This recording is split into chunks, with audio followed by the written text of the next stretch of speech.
Assalamualaikum warahmatullahi wabarakatuh. Perkenalkan, nama saya Roger Alindra dari Prodi Akuntansi Keuangan Perusahaan kelas 2B. Di sini saya akan membahas materi tentang pengantar ekonomi makro dan masalah pokok. 3 masalah pokok. Pertama, ada what, apa yang harus diproduksi dan dalam jumlah berapa. Kedua, ada how, bagaimana sumber-sumber ekonomi, faktor-faktor produksi yang tersedia harus digunakan untuk memproduksi. Yang ketiga, ada for whom, untuk siapa barang-barang tersebut diproduksi atau bagaimana barang tersebut dibagikan. Masalah dalam ekonomi makro. Yang pertama, ada masalah stabilisasi atau masalah jangka pendek. Masalah ini berkaitan dengan fluktuasi ekonomi yang terjadi dalam jangka waktu relatif singkat, biasanya kurang dari 1 tahun. Tujuan utama kebijakan ekonomi dalam konteks ini adalah untuk menjaga stabilitas ekonomi makro, menghindari fluktuasi yang tajam, dan menjaga agar ekonomi tetap berjalan pada jalur yang sehat dan berkelanjutan. Masalah stabilisasi, masalah-masalah jangka pendek seperti inflasi, kenaikan harga barang dan jasa secara umum dan terus-menerus. Yang kedua, ada pengangguran, kondisi di mana sebagian dari angkatan kerja tidak memiliki pekerjaan. Yang ketiga, neraca pembayaran, rekapitulasi transaksi ekonomi antara suatu negara dengan negara lain. B. Masalah pertumbuhan, masalah jangka panjang. Masalah ini berkaitan dengan peningkatan kapasitas produksi suatu ekonomi dalam jangka waktu yang lebih panjang, biasanya beberapa tahun atau bahkan puluhan tahun. Tujuan utama kebijakan ekonomi dalam konteks ini adalah untuk meningkatkan standar hidup masyarakat melalui peningkatan produksi barang dan jasa. Masalah pertumbuhan atau masalah jangka panjang seperti pertumbuhan penduduk. Peningkatan jumlah penduduk dapat meningkatkan permintaan barang dan jasa, tetapi juga dapat menciptakan tekanan pada sumber daya dan infrastruktur jika tidak dikelola dengan baik.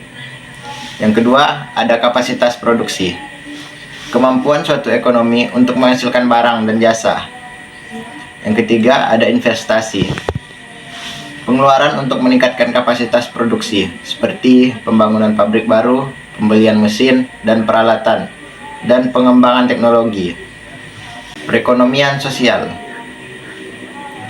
Yang pertama, ada pendapatan nasional, total pendapatan yang dihasilkan oleh suatu faktor produksi, tenaga kerja, modal, tanah, dan kewirausahaan dalam suatu negara selama periode tertentu, biasanya 1 tahun.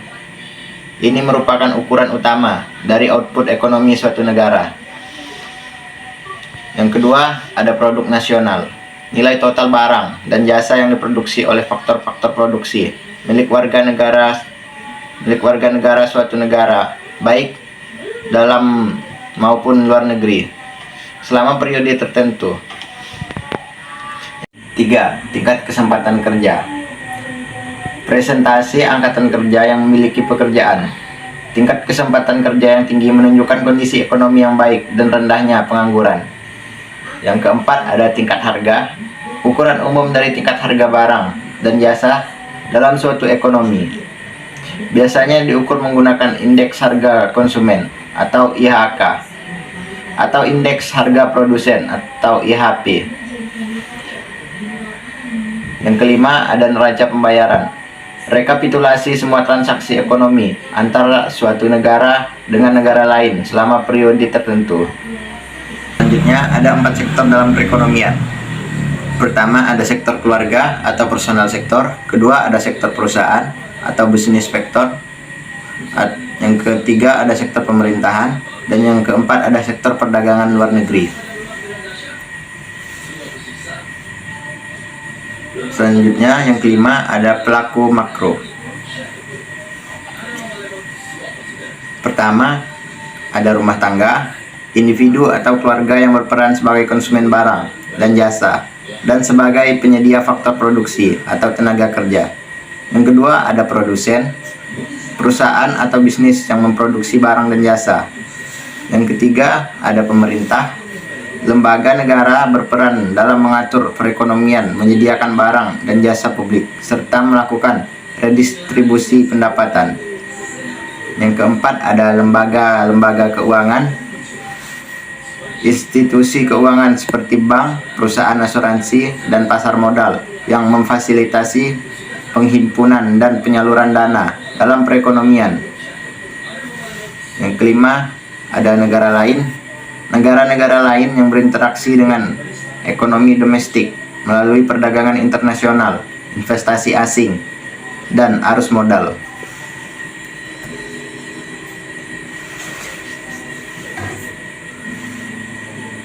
Selanjutnya ada rumah tangga, menerima penghasilan dari produsen sebagai upah atau dividen.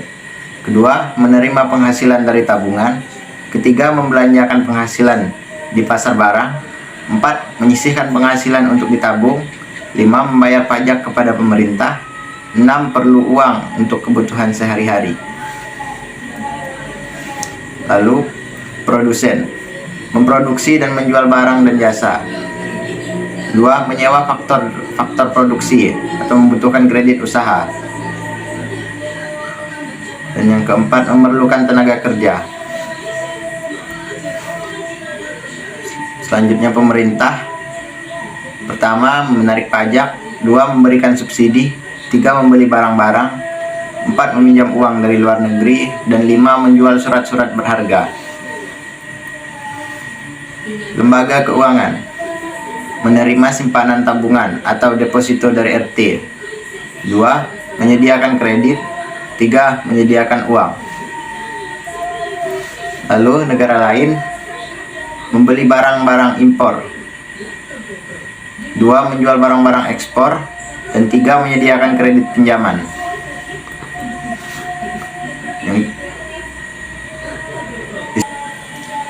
Lalu ada 4 pasar. Yang pertama ada pasar barang, kedua pasar uang, 3 pasar tenaga kerja, dan 4 pasar luar negeri. Selain itu ada juga neraca perdagangan ekspor dan impor. Dasar penukaran luar negeri harga rata, ekspor atau harga rata, dan impor sampai cadangan devis. Lalu pendapatan nasional, jumlah pendapatan yang diterima oleh seluruh rumah tangga keluarga di suatu negara dari penyerahan faktor-faktor produksi dalam satu periode, biasanya selama 1 tahun. Salah satu indikator untuk mengukur laju pembangunan dan perkembangan tingkat kesejahteraan suatu negara dari waktu ke waktu. Yang ketiga, indikator arah, tujuan, dan struktur perekonomian suatu negara. Yang keempat, ada produk domestik bruto atau PDB, baik atas dasar harga berlaku maupun atas dasar harga konstan, menjadi salah satu indikator penting untuk mengetahui kondisi perekonomian di suatu negara dalam suatu periode tertentu. Lalu ada pendapatan nasional. Ada 3 jenis pendekatan. Yang pertama ada pendekatan produksi atau produk average. Yang kedua ada pendekatan pendapatan, income average. Dan yang ketiga ada pendekatan pengeluaran, expenditure average. Yang pertama, pendekatan produksi. 9 lapangan usaha sektor, yaitu pertanian, peternakan, kehutanan, dan perikanan. Yang kedua ada pertambangan dan penggalian. Ketiga ada industri pengolahan. 4 listrik, gas, dan air bersih. 5 konstruksi. 6 perdagangan, hotel dan restoran. 7 pengangkutan dan komunikasi. 8 keuangan, real estate dan jasa perusahaan. Dan ke-9 ada jasa-jasa termasuk jasa pelayanan pemerintah. Setiap sektor tersebut dirinci lagi menjadi sub-sektor. Lalu pendekatan pendapatan merupakan jumlah balas jasa yang diterima oleh faktor-faktor produksi yang ikut serta dalam proses produksi di suatu negara dalam jangka waktu tertentu. biasanya 1 tahun.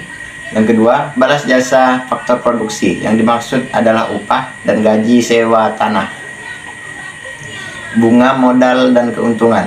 Semuanya sebelum dipotong pajak penghasilan dan pajak langsung lainnya. Yang ketiga, ada dalam definisi ini PDB mencangkup juga penyusutan dan pajak tidak langsung neto. Pajak tidak langsung dikurangi subsidi. Lalu ada pendekatan pengeluaran.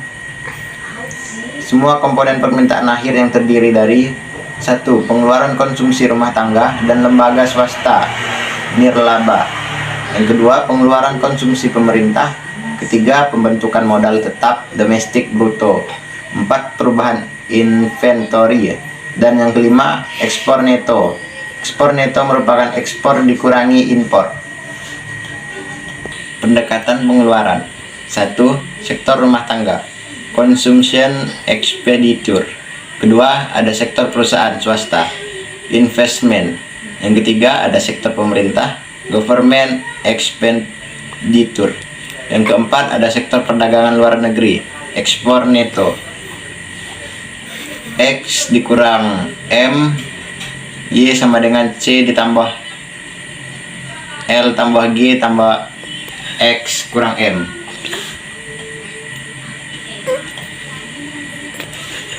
Indikator ekonomi turunan PDB. 1. Produk nasional bruto PDB ditambah dengan perdagangan neto dari luar negeri. Yang kedua, ada produk nasional neto atas dasar harga pasar. PDB dikurangi dengan seluruh penyusutan atas barang-barang modal tetap yang digunakan dalam proses produksi selama setahun. Yang ketiga, ada produk nasional neto atas dasar biaya faktor produksi. Produk nasional neto atas dasar harga pasar dikurangi dengan pajak tidak langsung neto. Yang keempat, ada angka-angka per kapita. Ukuran-ukuran indikator ekonomi sebagaimana diuraikan di atas dibagi dengan jumlah penduduk pertengahan tahun. Lalu ada manfaat perhitungan pendapatan nasional. Manfaat perhitungan pendapatan nasional dibagi menjadi 4. Yang pertama, mengetahui struktur ekonomi. Kedua, mengetahui perkembangan ekonomi. Ketiga, membandingkan perekonomian antar wilayah, negara maupun daerah. Yang keempat, ada dasar pengambilan kebijakan. Lalu, tujuan kebijakan ekonomi makro. Pertama, tingkat pendapatan nasional real yang tinggi. Terjadi pertambahan barang dan jasa yang dihasilkan oleh suatu perekonomian. Yang kedua, tingkat kesempatan kerja yang tinggi, tingkat pengangguran yang rendah. Yang ketiga, kondisi perekonomian yang stabil, inflasi yang rendah dan terkontrol atau stabil. Yang keempat, peningkatan kapasitas produksi nasional yang tinggi, optimasi sumber daya. Yang kelima, distribusi pendapatan yang merata, keadilan dan mengurangi pemborosan. Dan yang keenam, ada neraca pembayaran yang berimbang.